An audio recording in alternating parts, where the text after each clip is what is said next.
We got a rematch of their epic game from last month, and I gotta tell you, this one might have been even better as reports of LeBron James' demise might have been premature.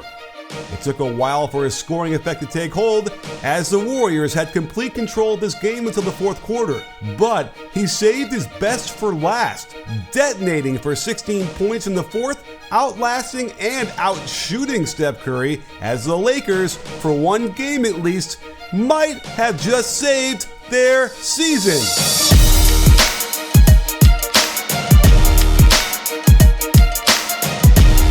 Let's examine how LeBron became the second oldest player in the NBA to score at least 56 in a game, behind only Kobe's final game masterpiece back in 2016.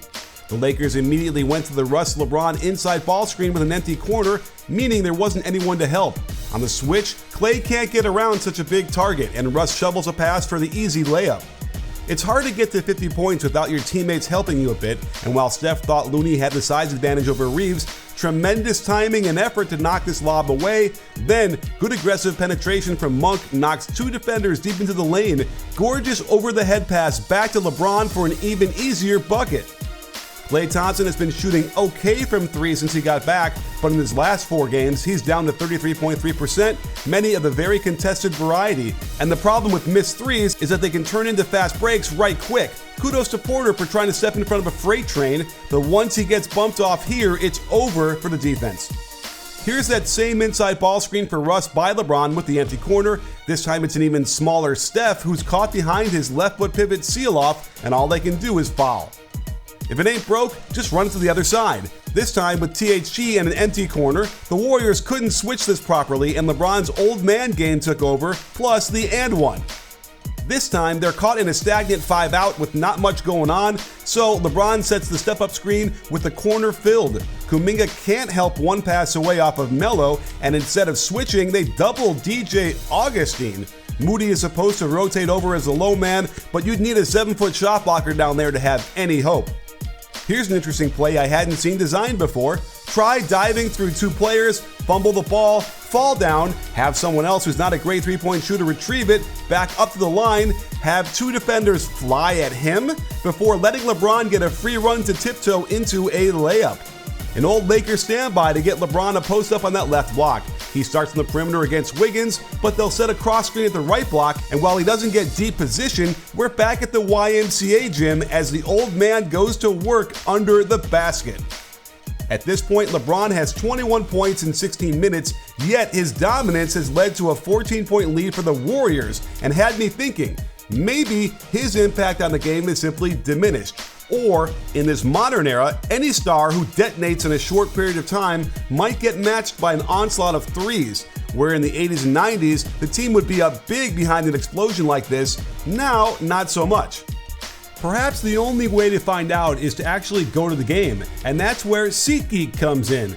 Download their app now and it will scour the internet for the absolute best prices, give them a grade to let you know if you're getting a great deal, and best of all, if you use my code BBALL, you'll save $20 off your first purchase. So, use SeatGeek for tickets for any sporting event, concert, or the theater, and not only might you figure out why dominant performances don't lead to easy victories anymore, you'll save money on your first purchase with my code BBALL. We must interrupt this program to bring you live footage from the LA Fitness on La Cienega and 18th, where an old man is teaching the youngins what this game is all about. With both hands on the ball, he gets away with a shove into the chest for space, but if he works this hard, he deserves it, right? At this point, the Lakers really couldn't make much headway, as the Warriors were 9 for 13 from three-point land, while the Lakers were 5 for 15, and that basically explains the lead. So why not start matching them shot for shot? They didn't review this, even though it looks like his right foot was touching the line, and the unique gallop left-right while going to his left gets him good alignment and he drops it clean through. Instead of setting the screen and rolling strong to the hoop, LeBron alters the tactics and pops out behind the line. His 2-motion shot, where he lifts the arm at the same time the legs begin to bend down, can lead to a lot of inconsistency over the course of a season, but when he's feeling it, he's feeling it. Here's a critical moment of the game. With the Lakers down 9 and feeling the pressure of the whole season on their shoulders, LeBron picks up his dribble too early, then makes a bad read since the defense hadn't needed to rotate. What should have been a layup for Klay, an 11-point lead, and fans perhaps getting ready to boo, instead becomes blocked by LeBron in an obvious goaltend as the ball clearly hits the backboard first, and in transition it directly leads to this alley-oop to Russ.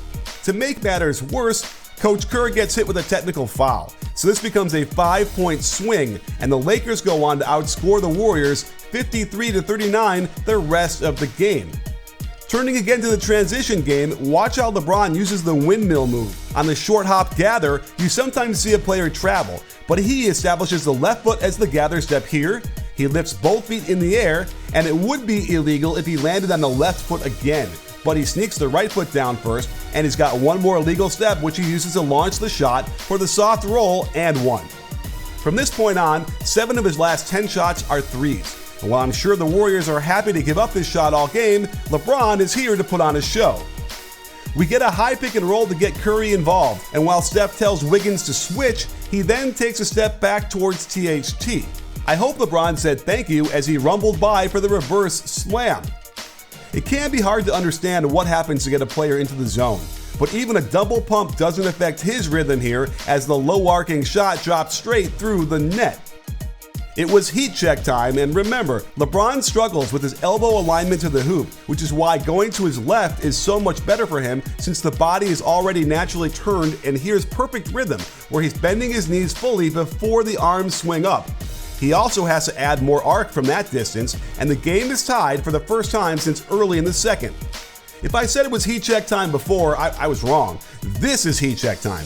The offense has stalled, he can't shake Kuminga, so he floats the left-handed dribble, gathers on the right foot jab, then moves to his left again for that proper alignment before cold splashing this in Kuminga's eye. This possession had to kill the Warriors. Monk tries to drive into 2 defenders, and Steph had this steal. On the second tip, he doesn't get off the ground, and it allows Augustine to recover. Now, watch how Porter had to switch onto LeBron when the ball screen was set. Because he thinks Steph has the ball, he starts to release too early, leaving King James of all people by himself. Nice hook pass by Augustine, and the Lakers take the lead. It looks like LA wants to run a snapback here, where LeBron screens for Reeves into a handoff, and then Johnson would screen for LeBron coming back to the ball. Johnson cuts out of there, and watch how LeBron lifts both feet before the catch in order to explode once he gets it. Here's something interesting. The lead official with the best view doesn't call anything, deeming Wiggins' strip attempt as clean. The slot doesn't have anything either, but the trail, with the worst view of them all, runs in to call the shooting foul. The play-by-play says it was on Wiggins, but if there was a call, it was on Kuminga making contact with LeBron's back. Same result, free throws, but something I'm sure the refs will review amongst themselves later. The Warriors get the lead when LeBron challenges the shot and no one slides down to help him. LeBron is pissed at Monk for not crashing to the rim. The Warriors allow the ball into the lane and then a pitch out for an open 3. But watch Otto Porter get caught ball watching while Melo sneaks underneath him to snatch the board and not only put it back in, but pump fake to draw the foul as well. This is a stunning turn of events at the Y, LA Fitness, or Crypto.com. This is also interesting. The Warriors almost always run their sideline out of bounds play with Curry on the floor back screening for the inbounder after it's passed in. This time they have Curry pass it in, and he just loses the ball under pressure while trying to pass it to the wing. And this leads to the first nail in the coffin. With Curry upset at no whistle, he's now stuck on LeBron bringing it up. Klay needs to get over there to support this mismatch, but why is Kuminga this far out of position on Russ in the corner? With the baseline drive, Wiggins has to rotate over, and Poole correctly sprints to cover the corner. That leaves Curry to X out to the wing, but instead of running to the 40% three-point shooter, he heads to the guy who's shooting 32%, and that is a 5-point lead. Curry takes it upon himself to get it right back, but Reeves is right there to touch hands with him on the release, and the result amplifies the fact that Curry just hasn't been Curry all year long. Now, this wouldn't be the Lakers without a good head-scratching turnover from Russ, and it got contagious as LeBron did it too. I mean, do they want to win this game? But the Warriors are always up for a turnover party, and this was the dagger. They don't run anything to get anyone open. Poole tries to lob it, but Monk not only deflects it, but recovers the ball in instant 3-on-2 with a left-handed lob that wasn't particularly on target, but who cares because it made it even more impressive as LeBron cocks this thing back and throws it down to end the game early. I mean, let's watch this again, as Crypto.com was practically levitating in celebration, something they haven't been able to do much at all this season. We'll have to do a video on Klay at some point, but he struggled mightily to find a rhythm, and when the Lakers' backside rotation completely screwed this up, it leaves Thompson wide open to cut it to 2. And when he decided to hover near LeBron in the half court on this shot instead of crashing into the paint for the rebound, it allows the Lakers to retain the crucial possession. When LeBron drives down the right side of the lane, this is not Kuminga's help from one pass away. It should be coming from the weak side. This opens up the easiest action in basketball. The kick to the corner, Melo is wide open, and ends the game completely. Who knows if this turns around the Lakers season or not? They certainly caught the Warriors in the worst stretch of their season so far, and without Draymond Green. But for one night at least, LeBron reminded us all of what he is capable of and how he can lead the purple and gold to new heights.